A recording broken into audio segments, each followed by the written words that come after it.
Di zaman modern ini rasanya tidak ada yang tidak mungkin, termasuk mendapatkan bentuk wajah yang ideal. Operasi plastik menjadi salah satu cara yang bisa dilakukan untuk mengubah penampilan. Salah satu jenis operasi yang paling banyak dilakukan adalah operasi hidung atau rinoplasti. Nah, jika Sobat Revisi tertarik untuk melakukan rinoplasti, ada baiknya terlebih dahulu mengetahui hal-hal yang akan disampaikan Dr. Gwendy Andiko, dokter spesialis bedah plastik berikut ini. Apa itu rinoplasti? Rinoplasti itu kan merubah bentuk dari hidung. Jadi apakah itu bentuknya yang bermasalah, atau masalah ke tulang yang tinggi, atau kulit yang tebal, atau memang puncak hidungnya yang kurang. Banyak sekali hal-hal yang berkaitan dengan rinoplasti. Kapan dikatakan perlu menjalani rinoplasti? Biasanya yang datang itu kan memang kan ciri khasnya ras kita itu adalah hidungnya yang pesek, tulang hidungnya yang pesek. Kemudian nanti tips hidung atau bagian puncak hidungnya kurang tinggi. Ketiga nanti mungkin cupingnya yang lebar. Jadi cupingnya lebar sehingga lubang hidungnya jadi kelihatan lebar. Jadi tidak proporsional antara wajah secara keseluruhan dengan hidungnya. Yang biasanya kita nilai dari, kalau kita lihat dari samping. Kalau kita lihat dari depan, itu akan kelihatan juga karena jarak dari mata kiri dan kanannya akan kelihatan jauh karena flat tulang hidungnya. Apa yang perlu diketahui sebelum menjalani rinoplasti? Ya, kalau operasi hidung ini kan keluhannya dulu yang kita utamakan. Dia mengeluh apa sih sebenarnya? Kalau dia mengeluh karena batang hidungnya kurang tinggi atau batang hidungnya sendiri yang mungkin miring dari awal, atau malah batang hidungnya bengkok, maka kita mungkin koreksi terhadap batang hidungnya.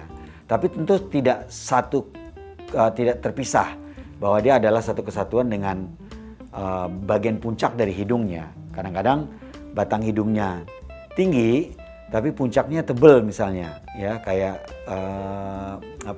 hidung tebal karena kulitnya yang tebal sehingga akan bulat.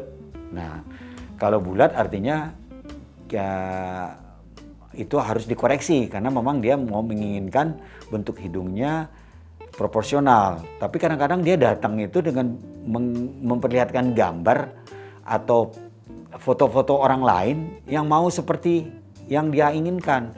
Sehingga kadang-kadang kita menganggap wah ini orang berlebihan, karena memang kadang-kadang kita harus tahu bahwa tinggi hidung kita, tinggi dari lebar daripada cuping, kemudian puncak hidungnya itu menentukan apa yang akan kita kerjakan dan apa yang mau kita capai. Apa yang harus dilakukan sebelum operasi? Sebenarnya kalau sebelum operasi biasanya kalau untuk hidung biasanya adalah dia memutuskan dulu nih sebelumnya dia mau pakai apa, ya kan? Kalau bahannya yang dipakainya adalah implan, maka kita cuma menyiapkan implan. Jadi persiapannya mungkin bisa dengan bius lokal atau bisa dengan bius umum. Nah, kalau dia bius lokal, dia tidak punya persiapan apa-apa. Datang, ya, kemudian nanti dilakukan simulasi dengan sedikit gambar-gambar pada daerah wajahnya, kemudian kita tulis juga dengan gambar-gambar di suatu cari kertas. Kadangkala kita juga menggunakan 3D wajah dengan 3D design, biasanya di computerized, tetapi sekarang ini banyak yang sudah menghindari itu karena memang tidak akan pernah sama persis apa yang ada di desain komputer dengan hasil akhir dengan yang akan kita lakukan. Jadi sebenarnya simple persiapannya. Satu adalah apa yang dia inginkan, kemudian kalau dia ingin menggunakan implan, kalau dia ingin tulang rawan mana dulu. Kalau iga berarti harus persiapan untuk operasi dengan pembiusan umum. Jadi kalau bius umum ya harus ada panjang sekali tuh persiapan yang dia harus siapkan. Bagaimana proses rinoplasti? Rinoplasti itu kan ada yang tadi saya sampaikan. Banyak yang biasa kita bisa pakai yaitu dengan menggunakan implan dari silikon. Nah, silikon ini yang sudah dapat diterima oleh badan, inert, berarti di dalam badan kita bisa diterima.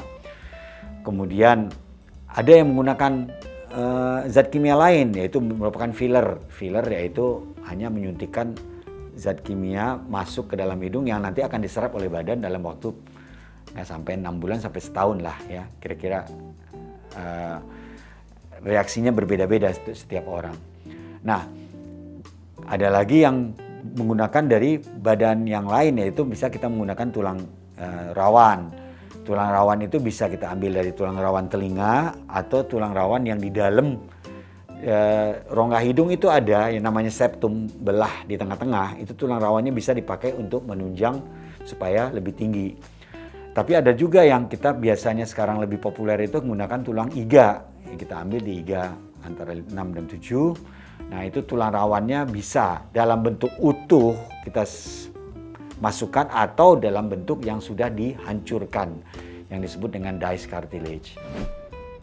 Apa yang harus dilakukan setelah operasi? Kalau setelah operasi biasanya kalau hidung itu biasanya kita lakukan imobilisasi. Imobilisasi itu mungkin dengan menggunakan plester supaya dia tidak berubah. Karena kan kemungkinan bisa karena nggak sengaja terbentur, nggak sengaja kepegang, posisinya bisa bergeser. Apalagi kalau kita menggunakan dice cartilage, dia itu kan kalau itu kan hanya bentuk cancang-cancang dari tulang rawan. Nah, itu kalau berubah, ada tekanan yang berubah, dia akan bisa miring. Nah, biasanya plester dan kita pertahankan plester. Kalau enggak kita bisa pakai alat yang sekarang itu yaitu gips kecil, tipis untuk menahan supaya dia tidak berubah posisi, takutnya hanya karena ada benturan yang tidak disengaja. Komplikasi apa yang bisa terjadi? Komplikasi hidung itu banyak ya. Kalau menggunakan implan ada risiko bahwa dia akan ditolak oleh badan. Ada reaksi kemungkinan terjadi infeksi. Nah, kalau terjadi infeksi, risikonya adalah implannya harus dibuang karena keluar cairan terus, kadang-kadang bisa bernanah. Atau reaksinya yang panjang, dalam waktu yang panjang. Setelah sekian lama, tiba-tiba dia memberikan reaksi.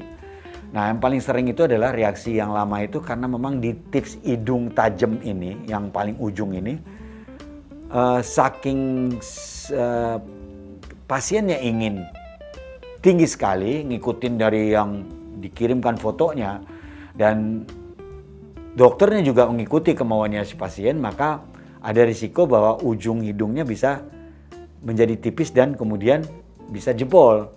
Nah, kalau jebol otomatis harus dikeluarkan. Sedangkan yang lain-lain kalau kita menggunakan tulang iga, sebagian tulang iga itu kemungkinan akan diresorb. Resorb itu artinya diserap. Jadi kemungkinan dalam jangka panjang itu akan mungkin ada sedikit penyusutan. Mungkinan, tidak selalu. Sekian pembahasan mengenai rinoplasti, mengenai operasi hidung.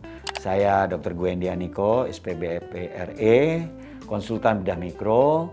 Sampai ketemu di dalam pembahasan berikutnya.